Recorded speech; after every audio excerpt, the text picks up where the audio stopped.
Afaka telo volana eo dia higadona indray ny fankalazana ny fetin'ny fahaleovan-tena malagasy. Ho fanomanana izany dia efa miatomboka dian'izao ny fifaninanana isan-tsokajiny ka anisan'ny manomana izany sadiny amin'ny alalan'ny tournoi ara-panatanjahantena ny commune Ambanivohitra talata maty.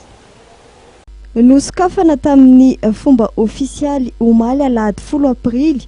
tao amin'ny kianjan'ny Maibahoaka ny hetsika ara-panatanjahantena nomena ny anarana hoe Tournoi de l'Indépendance 2016 izay totosain'ny commune Ambanivohitra talata maty miaraka amin'ny filakevitra munisipaly Tarindra Ramatoa Jacqueline Delmotte mitondra fanazavana ny ben'ny tanàna ny Dr Rado Razafindratsimba. Raha ny tanjona manokana ny nanaovanay an'izao hetsika izao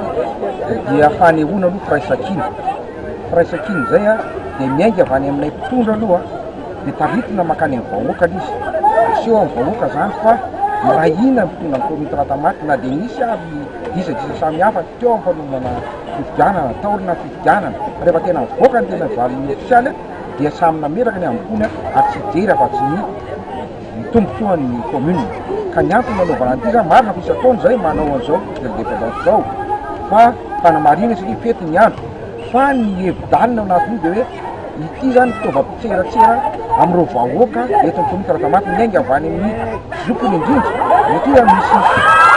le zokony lehibe indrindra zoko anatin'izao ary misy koa ny faranjany indrindra misy vehivavy misy lehilahy dia tamin'ity dia ireo orinasa ity amin'ny commune dia ny taninay mba handray anjara avokoa dia amin'izay misy ny rencontre inter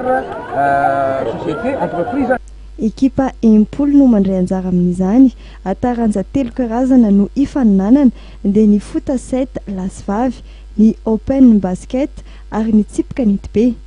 Kianja 3 ao anatin'ny commune kosa no anaovana lalao rehetra dia ny eto Maibahoaka, Mamory ary Tanjondava. Ny ekipa ny Sefokotany sy ny ekipa ny commune no nifanandrana tamin'ny lalao fanokafana omaly izay nandresen'ny commune ny ekipa ny Sefokotany tamin'ny Isaray no ohatra.